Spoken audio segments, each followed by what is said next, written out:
Yo tout le monde, c'est Félixu. On se retrouve, on se découvre pour une nouvelle vidéo. Aujourd'hui, je vais vous parler d'un monument qui se situe dans les alentours de la ville d'Avignon, lié au pape. Non, ce n'est pas le palais des papes, c'est le château de Fargues. Alors, qu'est-ce que le château de Fargues? Nous allons l'étudier en 3 points. Déjà, son histoire, puisque c'est important. Qu'est-ce qu'il devient de nos jours? À quoi il sert? Et quelques anecdotes dessus. Alors, il faut savoir que le château de Fargues a été créé autour du XIVe siècle, à la demande de Raymond Guillaume de Fargy, qui est un neveu de Clément V. Et oui, parce que c'est le premier pape d'Avignon, et on se doute qu'il n'est pas venu seul à Avignon, il est venu un peu avec sa famille. En décembre 1310, le domaine de Fargues est géré comme un franc halleux. Donc en gros, c'est les terres qui a pas mal de propriétés, et en plus, elle est affranchie de toute obligation de redevance, c'est-à-dire qu'elle ne doit pas payer de taxes par rapport à ce qu'elle produit avec un privilège de dériver les eaux, donc de faire changer le cours des eaux de la Sorgue, donc il y a une petite rivière des alentours. Et les récoltes de blé, de vin et de fruits sont excellentes. En outre, il participa aussi aux élections des papes, de Jean XII, Benoît XII et Clément VI. Et on sait qu'en 1346, à la mort de Raymond de Fargy, le Saint-Siège, donc là où siège le pape, s'appropria le domaine, en tout cas, on suppose, en évoquant le droit de dépouille. Ça veut dire, on a passé de l'argent pour que ça soit créé, ça nous revient. On n'a aucune source qui peut convenir sur le fait que Raymond Guillaume de Fargy soit le bâtisseur du château de Fargues, puisque, en gros, il y avait un listing des maisons des cardinaux, et malheureusement, le château de Fargues n'y figure pas. Je crois qu'il date de 1312, et donc, vu qu'il n'y est pas, on suppose que soit il était en construction, soit il n'était pas encore construit, mais en tout cas, il n'y avait pas le château de Fargues. Tout ce qu'on sait, c'est qu'après, il fut acquis par Jack Dinocchio, avant d'être racheté par Georges de Ricci. On sait que on ne sait pas si Georges de Ricci a décidé de commencer à faire le château de Fargues, puisque justement on ne sait pas s'il n'était pas déjà en cours de construction. Mais tout ce qu'on sait, c'est que le château de Fargues sera terminé en 1395, durant le règne de Georges de Ricci dessus, qui était seigneur de Védène et de Saint-Saturnin, et consul d'Avignon au passage. À sa mort, donc 5 ans plus tard, il le légua à son fils, c'était souvent ce qui se passait, François de Ricci. Mais en 1432, après des années de lutte interne pour savoir qui va diriger Avignon, puisque les papes sont repartis vers Rome, le pape Eugène IV dit je vais vous envoyer Pierre de Foix. Et Pierre de Foix, lui, assiégera la ville d'Avignon en établissant son QG au château de Fargues, le 22 mai 1441. Donc Pierre de Foix recédera la totalité du château, enfin en tout cas du domaine même, de Fargues à Mathieu Ricci. Donc ça reviendra à la famille Ricci. Le 28 juillet 1453, Mathieu de Ricci donc lèguera le domaine à sa fille Françoise, et qui a pour tuteur Antoine de Galdini. Et elle se mariera avec Spinotte de Galdini, plus c'est un neveu en gros d'Antoine. Et donc elle cédera quand même le château en 1482 à Antoine. Il lèguera lui ensuite à Spinotte en 1490. En 1495, le conseil d'Avignon donc vient accueillir le nouveau cardinal Julien de la Robert, qui deviendra le pape Jules II, et ils en profiteront pour agrandir et effectuer des travaux de réaménagement de la bâtisse. En 1502, alors que la peste s'abat sur Avignon, la municipalité d'Avignon résidera provisoirement au château de Fargues, qui lui, miraculeusement, y échappe, on peut dire. En 1512, donc le 10 novembre 1512, le domaine appartient à François de Galdini. Puis en 1536, la Provence fut envahie par les soldats impériaux parce que la 8e guerre d'Italie éclate et elle oppose donc le royaume français dirigé par François Ier et le Saint-Empire germanique dirigé par Charles Quint. Anne de Montmorency, chef suprême des armées, prit place sur les terres d'Avignon et fortifia la zone avec près de 40 000 hommes et une cinquantaine de pièces d'artillerie. Lorsque l'armée impériale quittera les lieux en 1536, elle va pratiquer la tactique de terre brûlée. C'est un peu ce qui s'est passé à Moscou avec Napoléon. Ça veut dire on va piller et brûler tous les bâtiments pour pas que l'ennemi puisse se ravitailler. Le château de Fargue, Nice, lui, n'y sera pas épargné, et des archives seront même brûlées, ce qui rend parfois difficile à retracer l'histoire du château de Fargue. Donc François de Gardini, donc il revient à son château et tout ça, après que l'armée ait tout brûlé et tout ça, et demande réparation au roi. Mais celui-ci ne daignera même pas y répondre. Quand il meurt, il le lèguera donc à sa fille Estévenette, qui épousera en 1544 François de Roussé. Alors les Roussé, ils vont se le léguer entre eux et tout ça. Donc de 1544 à 1623, ça va être les Roussé qui vont y être dessus, ils vont pas faire grand chose. Tout ce qu'on sait, c'est que la dernière sera Isabelle. Enfin, je peux vous dire les gens qui vont être là, mais ils n'ont pas fait grand chose sur le domaine de Farc. La dernière sera Isabelle Rousset qui épousera Jean-François de Cambis le 8 janvier 1623. Donc la famille Cambis, c'est une famille d'origine de Florence.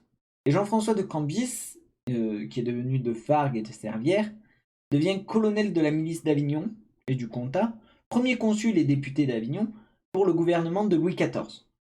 Voilà, rien que ça. Louis XIV, c'est... Enfin, en tout cas pour le couronnement de Louis XIV, donc le roi Soleil. Hein. Après, donc ça sera son fils Richard Joseph qui l'héritera et qui lui fera hériter cela à Angélique, qui épousera son cousin, un de ses cousins, Joseph Louis de Cambis, qui était marquis de Velleron. Donc il est fait commandeur de l'ordre royal militaire de Saint-Louis par Louis XIV. Joseph Louis a, comme tous ses ancêtres, un vif intérêt envers le château de Fargue. Ce qui menait la famille Cambis à obtenir le privilège de célébrer les offices, donc les messes, les célébrations, quoi, dans la chapelle du château. D'ailleurs, le pape Innocent X se confessera en 1653 dans cette même chapelle, placée sous le titre de Sainte Marie. Durant les années 1517 à 1727, le château fut rénové par le maçon Joseph Mottard, et le domaine de Fargue s'étendait jusqu'aux routes de Sorgues et de Carpentras. Donc ce qui fait quand même un assez grand domaine, hein, je vous montrerai sur une carte. Donc Joseph Louis, quand il meurt, il le lègue à son fils, qui n'a pas fait grand chose, mais lui il n'eut qu'une fille, donc Marie-Joséphine de Calbis de Fargue, marquise de Velleron, qui épousera en 1773 Jean-Jacques de Villedot. Le problème qui se passe, c'est qu'après la mort de Joséphine plutôt de Cambis, on n'a pas beaucoup de traces de personnes se proclamant seigneur de Fargue. On trouve une trace d'un concierge pour la première moitié du XIXe siècle, du nom de François Brun, et d'un garde champêtre nommé Joseph Rouget. Le château sera transformé en exploitation agricole. Le domaine de Fargue est acquis par la famille Albric, qui ne rénova pas le château. On ne sait pas pourquoi, hein. Sûrement que ça allait coûter cher. Et le château est complètement abandonné et servira de bergerie et de batte de paille. Donc, on sait que durant cette période, il y a aussi on sait aussi que le domaine passera entre les mains de la famille Pagesi, mais on n'en sait pas plus. Tout ce qu'on sait, c'est que le 17 février 1925, il y a une petite commune qui va être créée, la commune du Pontet, et qui englobera de nombreux domaines autour d'Avignon, notamment le domaine de Fargue. Et on sait que le domaine de Fargue, donc jusqu'en 1970, occupera 1/10 de la ville, avec plus de 100 hectares.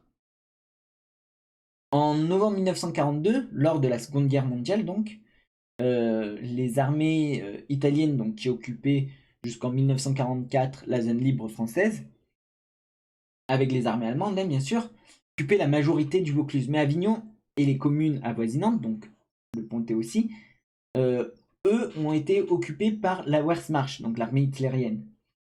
Le domaine de Fargue donc n'échappera même pas à l'occupation et des éléments de la 19e armée allemande, probablement des unités de la 338e division d'infanterie, donc ça c'est très précis. Je sais pas comment on peut définir ça. Vont s'installer sur les terres et la maison de Fargue. Durant les années 70, le domaine fut vendu en petits lots à la municipalité, hein, et à des promoteurs lyonnais afin d'accueillir de nombreuses maisons individuelles. Et c'est notamment à cette époque que la ville récupérera le château de Fargue.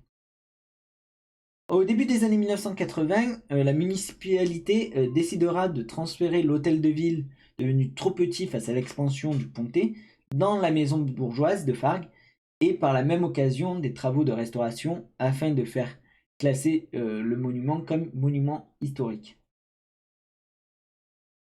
Alors là, on a eu toute l'histoire, la grosse partie histoire. Donc à quoi il sert maintenant?